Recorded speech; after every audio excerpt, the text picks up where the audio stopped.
రాళ్ల దాడులు రాజకీయ మంటలు పోలింగ్ రోజు తర్వాత అట్టుడికిపోయాయి కొన్ని నియోజకవర్గాలు. చేతులు కాలాక ఆకులు పట్టుకున్నట్లు వేసిన సిట్ ఇంతకీ ఏం తేల్చింది? ఆశించిన స్థాయిలో సిట్ ఎంక్వైరీ నడిచిందా? సిట్ రంగంలోకి దిగాక పరిస్థితులు ఏమన్నా మారాయా లేదా? అందరూ అంటున్నట్లు పోలీసులతోనే సిట్ ఏర్పాటుతో ఒరిగిందేంటి?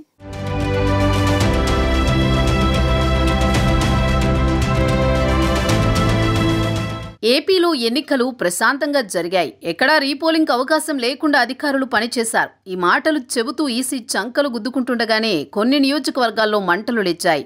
తుఫాన్కు ముందు ప్రశాంతతలా పోలింగ్ తర్వాత రోజు నుంచి హింసాకాండ చెలరేగింది.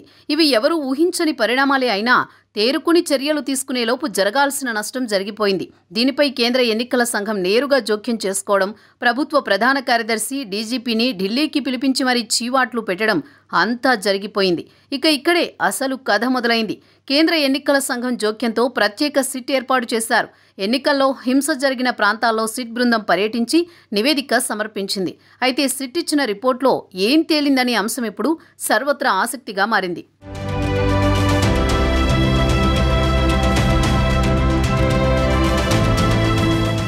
ఎంక్వైరీ తర్వాత 1300 మందిని నిందితులుగా చేర్చడం సిట్ సంచలన నిర్ణయంగా చెప్పుకొస్తున్నారు. కానీ అసలు నిందితులెవరు, వారికి ఎంతవరకు శిక్ష పడుతుంది అనేది మాత్రం ఎక్కడా ప్రస్తావనకు వచ్చిన దాఖలాలు కనిపించడం లేదు.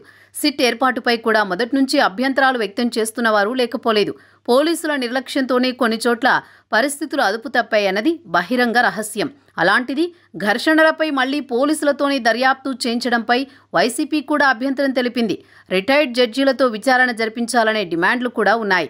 అయితే సిట్ టీంకి ఇన్ఛార్జిగా ఉన్న వినీత్ బ్రిజ్లాల్కి నిష్పక్షపాతంగా వ్యవహరిస్తారనే గుర్తింపు ఉంది. దీంతో సిట్ ఏర్పాటుపై మొదట్లో విమర్శలొచ్చినా ఆ తర్వాత దాని గురించి ఎవరూ పెద్దగా కామెంట్స్ చేయలేదు.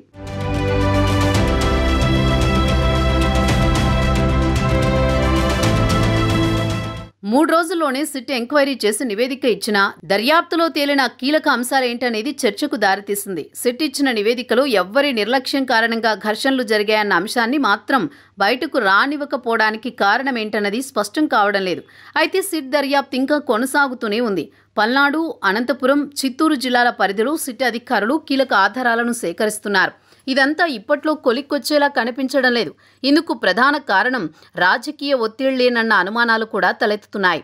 అందుకే అంతా కౌంటింగ్ డేట్ కోసం ఎదురు చూస్తున్నారనే ప్రచారం జరుగుతోంది. ఫలితాలు వచ్చేదాకా సిట్ విచారణ కొలిక్కి రాదని పొలిటికల్ సర్కిల్స్తో పాటు అధికారులు కూడా లోగుట్టుగా చెప్పుకుంటున్నమాట. సో కౌంటింగ్ రిజల్ట్ని బట్టే ఎన్నికల ఘర్షణల నిందితులపై చర్యలుండే అవకాశం ఉందన్న అభిప్రాయం కూడా బలంగా ఉంది. అంటే ఓడిన పార్టీ ప్రమేయం ఉంటే వారి వీపు విమానం మోతమోగుద్దన్నమాట.